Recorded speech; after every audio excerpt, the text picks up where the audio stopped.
All right, everybody, we're going to go ahead and get started. I'm Grimnot, joined by CEO and founder of the game Coomlord today. And this is our weekly town hall where we typically get together and just talk about, potential updates, any news that he might have, and kind of just give the viewership a chance to interact, ask any questions that they have. And it's just a forum for us to kind of talk with the players. So with that, how are you, Coomlord? Doing good. Yeah, we'll get right into it. We're trying to keep these a little shorter than last week. Gonna upload it to the YouTube. But yeah, first thing before we get into your topics, I just want to touch on the back pay on the tournaments and stuff. All today's the second, so I said they would be going out this week. So I'm just waiting on like a big chunk of our IMX to confirm. For some reason, the exchange that I use takes 3 days to confirm, so I started that yesterday afternoon. So I'm hoping it's either done tomorrow or Friday, but that all should be caught up. Yeah, I might just start sending out the oldest tournament payouts tonight or tomorrow, and then when the rest comes in, I'll get that out. But yeah, we'll catch up on that. The other thing I just wanted to touch on is, yeah, I see a lot of people still pinging Q-Flux on stuff. So yeah, Brett or Manifestable and I are just going to be taking over more communications and leading. It's just, so anyone who's pinging him, just go ahead and ping me and Manifestable. I just met with him, so he should be more available. Now we're going to just take over more of the organization and just overall communicating with the community, so there's no confusion. Qflux is just going to be like our lead kind of content or streamer. So, yep, those are the two updates. But yeah, everyone should have all payments by Friday at the latest. If it confirms tomorrow, we'll get them all out. But that's all I got, and yeah, we can hop into these other topics. Yeah, so kind of just keeping this thing moving. There was a big announcement. I think it was last week or maybe earlier this week, but there was a big gem payout increase. I think both weekly tournaments and weekend tournaments got like 1,000 gem buff on their payouts and a restructure. And then I think you also, if I understood correctly, doubled the hourly payouts that were going out from $1 to Yeah, $2. they should have been doubled. I need to confirm with Mazza, but yeah, if they haven't been already, then we'll get that done. Mazza just got online about an hour ago, so I can get that going. Yeah, those will be doubled, and likely there's going to be another increase in the future on the hourly payouts. We're just, I've mentioned it a little bit last week, but want to structure the kind of rewards towards ranked queue and stuff like that going forward. So I guess, yeah, another topic there is, yeah, anyone who's been playing the last couple days, you see we just released the new like lobby and game UI or interface there. So the big part is, we added the latest news section, so we're going to be pumping out blogs and stuff so everyone can keep up with things in the game with that. And then, yeah, it's kind of, you know, building towards this battle pass system that we're about to be going towards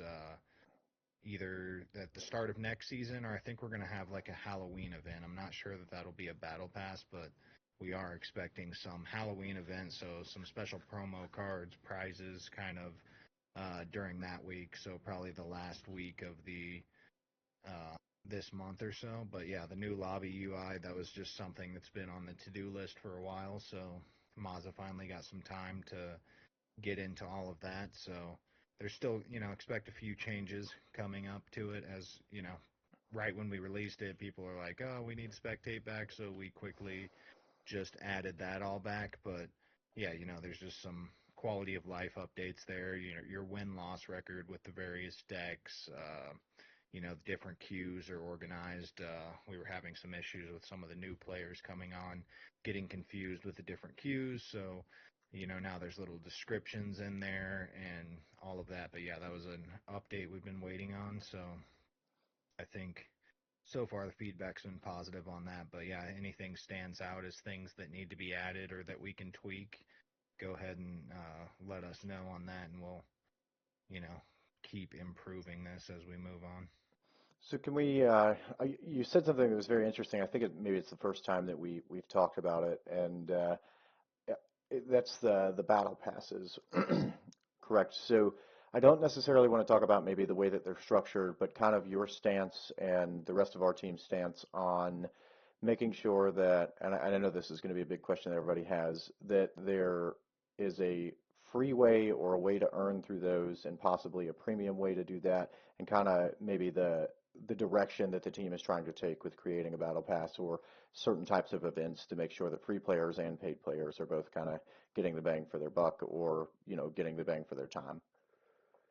Yeah, all of it's still kind of being ironed out, so take everything I'm saying with like a grain of salt. But yeah, there's basically just going to be a free battle pass. Inside the battle pass, there's going to be various cosmetics and even cards that you can earn for leveling up throughout the battle pass.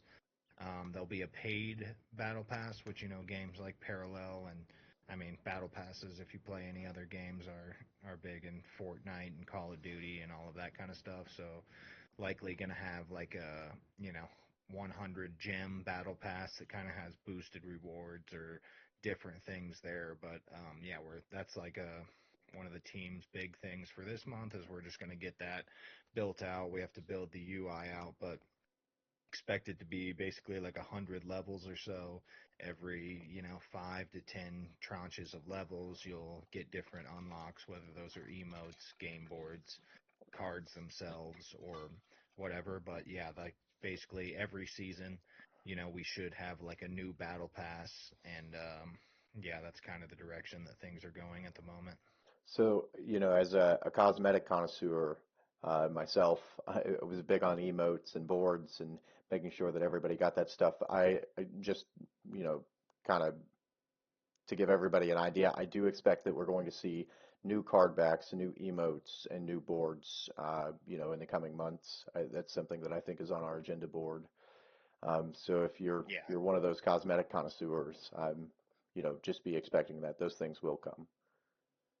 yeah, and this is, goes hand in hand with us trying to drive more traffic to the ranked queue as we go into these physical stores. We need the ranked queue popping, so we're going to, this other than the, doubling up on the hourly payouts and stuff like that, we're just going to these battle passes are going to be ranked queue focused and things like that. I think yeah, there's been talks about ways to do it with arena and different changes there, but nothing nailed down. But yeah, we battle pass is the main focus for us this month.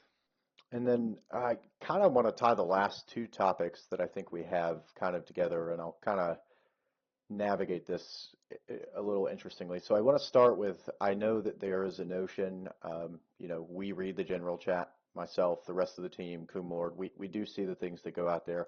And I think that there is a little bit of a notion of, or at least people are saying, maybe these are just some upset people, but I really want to dispel the notion that the game is dying and that we're not getting new players.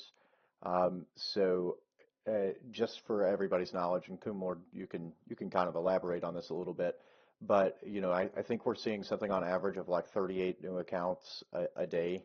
I think last week we peaked almost at like 80 or something, based on the data that we're seeing for accounts that are created. So that's not necessarily the case. But one of the things that I think that I think we're all trying to do is make sure that these new players are getting involved with the community. And we're doing that in a number of various different ways, these town halls and trying to make sure that we're communicating with people, putting out regular YouTube content. So that's something that I think we've really stressed and pressed is making sure that we have some sort of regular, short form 7 to 10, 15-minute content that goes out on a regular schedule every week for people to consume, as well as if you're inviting people to come and play the game, get them in the Discord, right? The the more people we get in the Discord, the more likely I think they're to stick around. They become a part of the community. They find new friends. So if you're inviting people to the game, make sure you get them in the Discord and get them to be a part of the community. Yeah, I mean, yeah, Discord's been popular for us since the beginning. I've been a gamer all my life. Typically am not joining like Discords for all of these, different games that I play and stuff like that. That was another reason, we needed the lobby updated because there was a lot of new players coming in, kind of confused with what's going on. So adding a way for people to still participate and learn what's going on without joining the Discord, but obviously the Discord's our main way to communicate, with the community. So yeah, getting people in here. As far as the game dying, it's just a few people that talk really loud. It always typically happens when we kind of get behind on rewards and things like that. I just go back to, we've been doing this for 15, 16 months now. Like every everything that we said that would be paid out has always been paid out. There's never been anything missed or we've rugged on anything. So it's just like there's a lot of moving parts on this, in the game now than there was 12 months ago when we just got started. It was three or four of us. Now we have a team of, 10, 12 people that are all working on different things. The physical store stuff has been a big focus of us here and now. So, that's kind of why I'm a little more AFK than I had been before. But yeah, there's just a lot of moving parts now. We're trying to get everything organized and, just get really ready for this.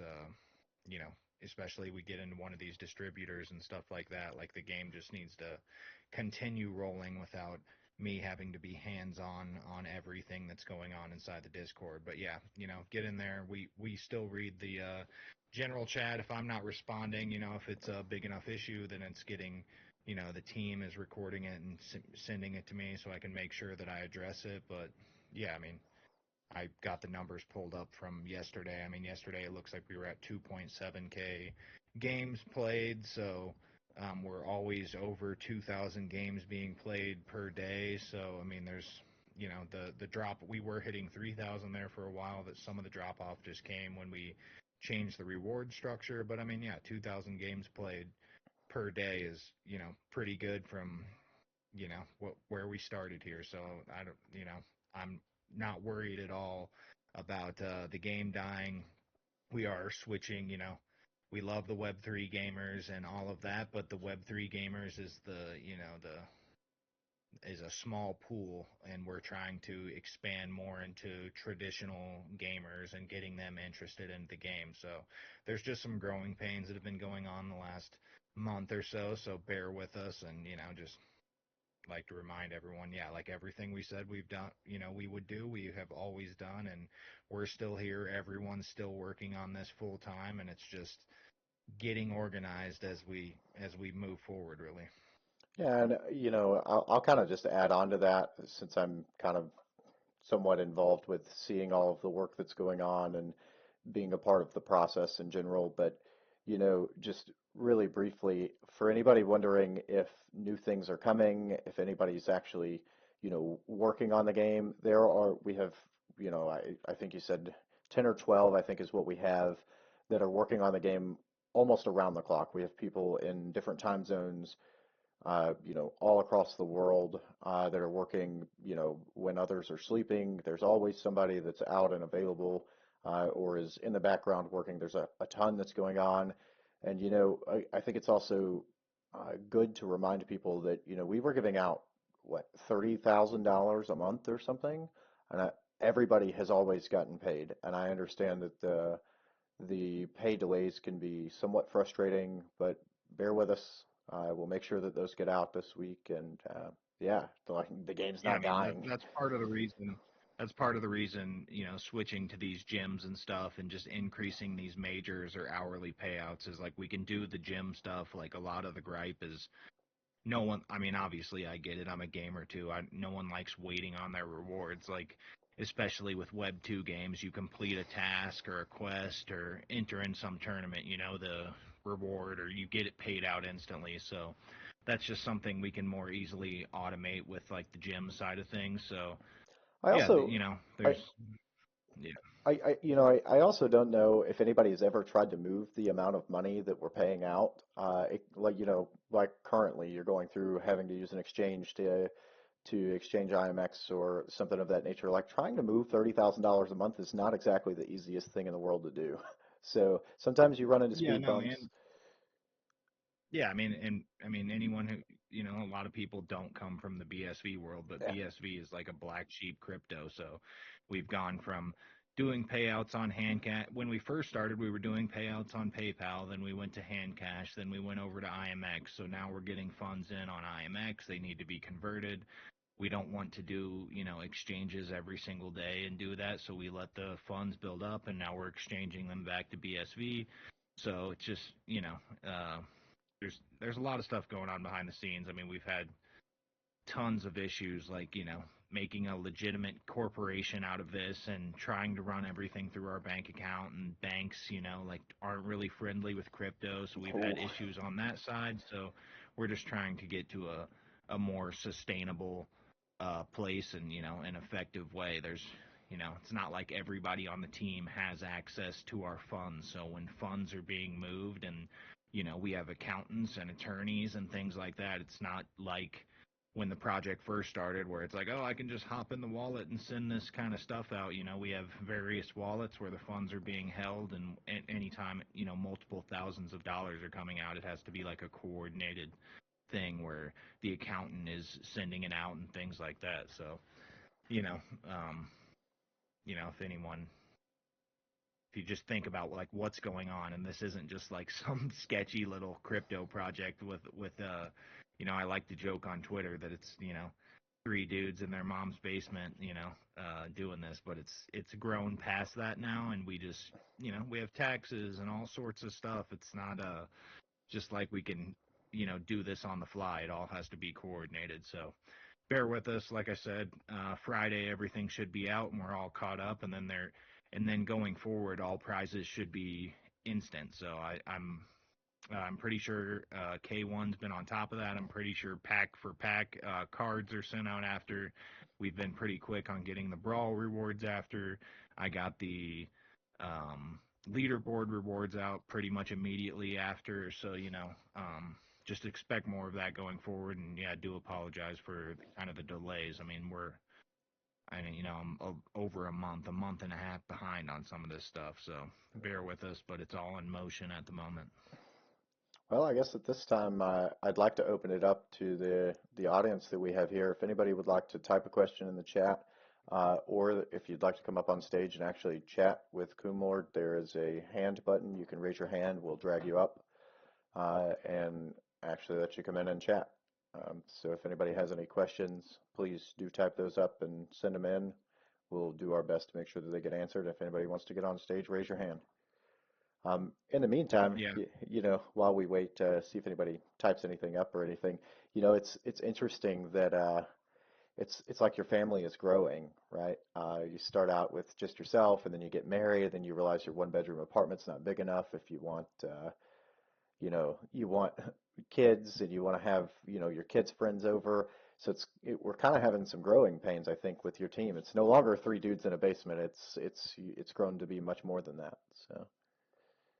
Yeah, I mean, exactly. And, it's not like we're trying to build things out. So, as we go into these physical stores, if we get into 100 or 1,000 stores or whatever, like we're trying to build this out so that it's just a seamless transition into all of this. It's not necessarily about the players that are here today, but and our community's small, and it's great to be part of a small project and communicate with the devs. That's been a lot of the feedback that we've gotten is, oh, we're right here, and it's a great game, but at some point we have to prepare. We're building this out for the a mass amount of people. So it's not about where we're at today. We're just, I think Sarah's up in New York today getting, talking to a couple other shops, or maybe he's doing that tomorrow.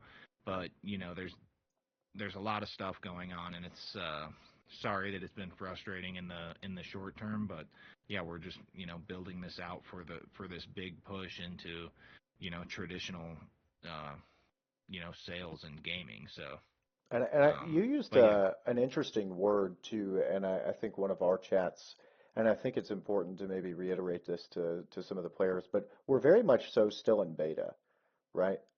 Yeah. And I think some people Yeah, think that was we're a a finished topic. product. Yeah, I mean, it's, great that people look at us as a finished product, and part of it's on us. And that was a topic at the meeting is like, we definitely still are in beta. I mean, I don't, I play games that are technically still in beta, like Escape from Tarkov. PUBG was in beta forever, but they're kind of more. They throw that term around, and it buys you some more leniency with the community when you're openly in beta, and we don't really, communicate that very well. But it's kind of, common sense. Anyone who's been here since the beginning has seen how much all of this has evolved and, the way we do things with the hot fixes and all of that. It's obviously still in beta. It's not going to get out of beta anytime soon. Like, I guess technically when we would be out of beta would be, or when we ship this new either Unreal Engine or, get out of this kind of web-based thing and get into, like a download, kind of like Gods Unchained. But with that, there's pushback. A lot of people like the browser-based side of things. It allows you to have mobile access and things like that. You have to download a huge client, so we're just kind of navigating all of that as well. But you know, yeah, we're not some huge company here, Blizzard, with a built-out, 100-person game studio, millions and millions of dollars. We're all still doing this on a, bootstrapping this whole thing. So, just just some leeway. But yeah, I hear everybody, uh, the complaints, and we see them coming through. But just bear with us, and I'm sure all of that will clear up here as these payments get sent out. So it looks like we got a question from Tyrant King. He says, "Are there any updates on project funding?" Yeah, I mean, I can only share so much. We've had talk, I mean, over a dozen different investment groups and things like that. We've met with Silicon Valley companies. We have talked with Web3 companies. We have had some offers and stuff out there, but we have to be really careful. Like, we're in a stage where I don't have to answer. We don't have to answer to anyone right now. You take on an investment from the wrong group, and it really can like kill the project. We've had different chains approach us that are interested in funding us, or they have, funds available for games to build on their chain, but you have to be exclusive to their chain, so it would mean us dropping BSV and things like that. So it's not like we're sitting here like, oh, anyone who wants to throw us, 100 grand, like, okay, we're gonna take it. Like, we're able to continue on this same path and do it without any funding if we have to, and that's really what we're prepared to do. And we're not just going to, uproot everything that we kind of believe in. Um, and yeah, anyone who knows my background, I mean, I'm a big BSV guy, and I, truly believe like we have to be on it. I like it to be on chain, and pretty much any chain that can't offer free or sub 1 penny transactions like really isn't an option for us. I mean, a lot of our cards trade for 1 penny and 2 pennies, so you can't pay by even 5 cents to transact on these things. It just kills our overall like value proposition. I mean, this is the problem with physical games.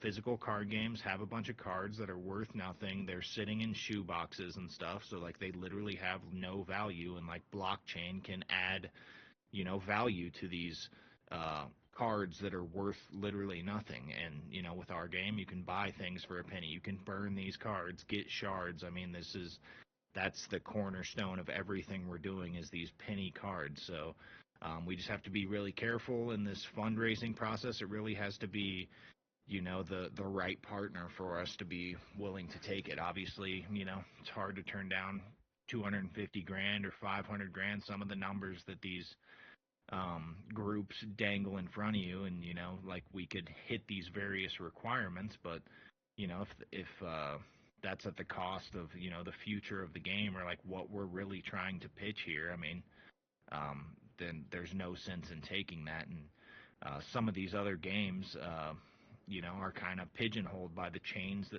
that they're on and stuff. So we have, the flexibility, especially, that was a big reason why we did go to IMX. They weren't like, you've got to stop selling cards on BSV and all that kind of stuff. So we're open to, partnerships like that. We try to negotiate not going off these other chains, but that kind of, they're these fundraising groups for these very, there's thousands of different chains right now. So, we've definitely been approached. We're trying really to stay out of like the Web3 side of things, even though there's a lot of money getting thrown around in Web3, but we just have to be really careful because we don't really look at ourselves as a Web3 project, just a game that's utilizing this blockchain. So that's kind of where we're at, and we're definitely in no rush to just take funding from whoever.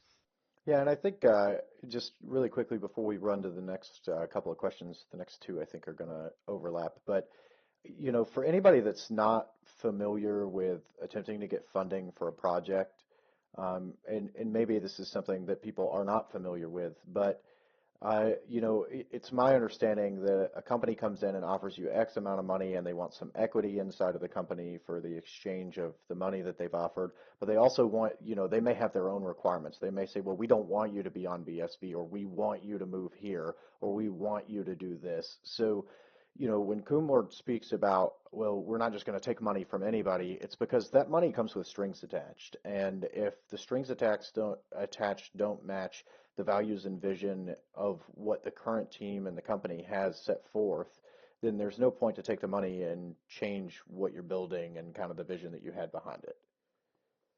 Yeah, and there's predatory shit coming too. They look all friendly and like, hey, come to us, and then they have any sort of control over you. Like they can just shelve the game because they're building another TCG or something that, they think is better, and then we're just, stuck. We just have a lot of flexibility right now. I don't have to ask anybody. I can go to these stores myself, and like we're free to do all this, and we've built a semi-successful game to this point. Like um, with that strategy, and we have a model currently that's like sustainable for us going forward. We don't need it. It just obviously, really it's just out there for the right partner comes through. They can get us into thousands of shops, and they don't care about, the chains that we're on and things like that. They just, the value proposition of like what BSV and some of these other chains that we're on can do is like the big thing here. But yeah, the funding, that's ongoing. That's hand in hand with this physical shop stuff that Brett and I are currently working on. So the next two questions we've got here, I believe that's Helad Oscar Zero, said, when would the Battle Pass come out and will they have a Halloween event? And to tie that into Tyrant Queen King's question, he asked how much would the Battle Pass cost? He says he probably missed it in the first 10 minutes there. Yeah, there's going to be a free tier battle pass, and they'll have various rewards, and we don't have a set in stone price, but it's likely going to be about 100 gems probably to buy the premium battle pass. And I think we're And then looking next set, right? Next season for a yeah, potential it's Battle looking like Pass. next season. I think yeah, I see a question about the Halloween event. The Halloween event probably won't have like a specific battle pass attached to it. It'll just be um, some kind of, we've done things for Christmas in the past and, different things like that. So it's likely going to be something along that line. It's going to be some like Halloween or Dia de los Muertos themed cards and skins and things like that. And as we get closer to the end of the month, we'll announce that Halloween pass, or the Halloween event. But yeah, we're shooting for like to have a battle pass live for next season. All right, and this will be last call for questions, so we can wrap this up. But same individual, Helen Oscar, asked, the weekend tournaments, did the prizes change due to some problem with CG, and do you have a contract with CG? So We for don't any, have a go ahead. contract with CG. Yeah, Community Gaming is CG. We don't have a contract with Community Gaming. I mean, we do work with them closely. We're one of the most, one of the projects that's utilized their platform the most, over the last year or so. We've hosted, every single weekend tournament, I believe, on there. I mean, 50, 60 tournaments we've given away, and I don't have the exact numbers, but I mean, if not the top, close to the top on the amount of money that's been given out through tournaments organized on their site.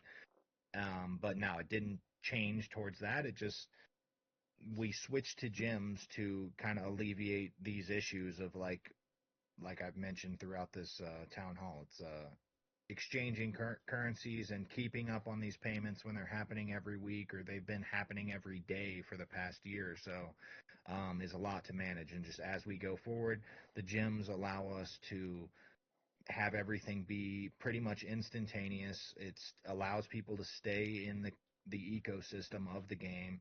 As these Web 2 players come on, they're not trading on IMX, and really it's not a good look to send these players over there. So, kind of get the gym market kind of flowing. The feedback that we've gotten from these first couple shops is like no one's going navigating to hand cash or to IMX to sell their cards. They're actually going to the market on our site, which is like a gym market. So it's more just to get out of this kind of loop that we've been in where payments get delayed, and it's just a lot of noise coming from the community, and it should alleviate some of that, allow it to be instant, a better experience for these players coming on. And then it also allows us to focus more on these majors and incentivizing the hourly payouts or things like that, where we can increase the prize pool now for these majors and things like that. So that was kind of the reasoning behind the move. All right, so it looks like our last question here, and then I'm actually going to throw a question at you very briefly. But Tyrant King says, are gems ever going to be tokenized? And I believe we talked about this last week, but I believe the vision is that no, we do not want to put our gems on chain. We do not want to make them a token, but I'll let you speak to that a little bit. Yeah, no, I mean, I kind of just meme people on Twitter, like any game, I posted something a couple days ago, like don't, trust any game that has a tokenized, a token attached to it. Like then there's just the incentives are wrong. Like, you want to build a good game here when like a focus item um, is tokenized and stuff, and your coin's pumping, and then your coin drops, and then it's like, oh, the game, people stop playing the game because the token went down. I think gods and these other games have experienced things like this, and it just gets away. It's a speculative thing rather than like, is your game good or not? It's like, especially with the wash trading and tons of stuff that's going on. Are the main reason for gyms is just like buying V-Bucks or whatever on Fortnite and things like that. Just we believe you build a good game. Obviously, you have some way for people to utilize, some in-game currency, but tokenizing it is, we're like I said, we're trying to not get too deep into the Web3 aspect of things because then you're just limiting yourself, and there's already just huge negative outlook when you have too much crypto stuff going on. As we're talking to these physical stores, I mean, like I've said on a ton of these talks, like you can't mention the word wallet and crypto, and if you're giving gems out to people that can be traded and things like that, it's just like you know um, weird to a just traditional gamer that knows nothing about crypto. So we want the game to just have be this closed loop of just like looks exactly like a traditional game. So obviously it's been thrown around. People have requested it. Even when we get in, the fundraising aspect of it, like, yeah, launch your own token and all of that stuff. But then, that's it's hard for us to sell ourselves as a real game when you have those kind of things attached. So, there's definitely nothing in the roadmap for us to have a token or a coin associated with the game. All right, and then I'm going to kind of throw all of this lumped in one because this kind of was along with my question. But do you plan to incorporate the sending or trading of crafting materials, coom boxes, and gems um, inside the game at some point? And then, with all of the talk about physical stores, and this could be just a super simple yes or no question at the back end of this, but do you ever plan to actually make the game a physical card game? Yeah, sending so trading and stuff of like shards and stuff like that. Like I don't know about like fully Yeah, peer to peer, crafting but materials, coom boxes, gems. yeah. When when we get this fort thing built out for the guilds, guilds are getting the rewards sent out there, so there will be like kind of a way to do that. There'll be a guild inventory. So if you're part of some guild, then you can put your shards up inside the guild. The guild can utilize those and things like that. So it's not directly like peer to peer, but yeah, they'll kind of be a way for you to at least share with your friends or guild members. And then what was the other part about the physical stores? Yeah, just I know we've talked a lot about physical stores, and I'd really just like to, it can be a super simple yes or no, but do you think on the roadmap, even if it's not in the near future, maybe it's in the long future, do you plan to make the card game a physical card game as well as being online? Yeah, I mean, like I don't know. I mean, in our pitch deck, literally, I mean, you just get into all of this stuff if you make it like a true, physical card game where you have to print out all this stuff, you have to get packaging, you have to distribute it. Like our overhead is 99% less than any company that can do that. So it gives us flexibility to do all of these kind of things. One thing that we are pushing though that we think is like, revolutionary for trading card games, sports collectibles and things like that is the ability to burn the digital card and then receive a physical version of it. So, I don't necessarily ever see us like selling, buy an actual pack at the store because I think it's what we're currently doing with the physical stores where you buy this gift card, redeem it online, and then you can choose which card you want to receive and then it's sent direct from the manufacturer to the consumer. So, because, you're opening these sports packs or magic packs or Pokemon, like 99% of those cards are literally going into a shoebox and completely worthless. So why would we print, something like that? We can allow our players to decide if they would like to receive, and then they want to pay for the shipping and all of that kind of stuff. That's more the direction that we would go into. So yeah, the game could be played physically, if the players want to burn their cards and receive them, and then you want to go to your friend's house and play a physical game of it, sure. But I don't see us going the traditional route where it's like buying packs, um, Right. getting a bunch of random stuff in there. You know what I'm saying? Um, yeah, I absolutely 100% understand and agree. I'm dragging it out here, but Reshi brought up a good question, and since it's Reshi, I will ask you. The season for the end of the season just happened, Yep. and he asked if there is an update to the guild reward percentage of burnt shards, and if I assume everybody would probably want to know about if guild rewards are going to go out for the guilds as well. Guild rewards definitely are going out. K1 sent me something on that as far as the shard guild rewards. So, yeah, I mean, Mazda kind of got on me. I kind of got the cart ahead of the horse because I have all of the data for the amount of shards that each guild would be owed for last season. The issue is sending that out. Like currently we have a way where we could evenly break it out through, the members of the guild, but I was hoping that we were going to have guilds a little more built out by the time that season was done, and then I could send it to the guild inventory, and then they could be split, however the guild decides that they would be split, whether that's the guy who played the most games or something like that. So we have all of the data. It's been tracked. I've got it. But yeah, just give us a week or two to kind of iron out exactly how we're going to send out those shards. But yeah, basically the top four finishing guilds on the leaderboard are going to get the percentages of shards, burnt or used for packs this last season and going forward. All right. Well, that'll just about wrap up our town hall for this week. We appreciate everybody coming out and asking questions. So we start this the same time right after Arena Brawl every week. So make sure you come join if you have further questions that you want answered. Uh, you know, come in here, ask them, and I look forward to speaking with you again next Coomlord. All right, man. Talk to you next week. All right. Thanks, everybody.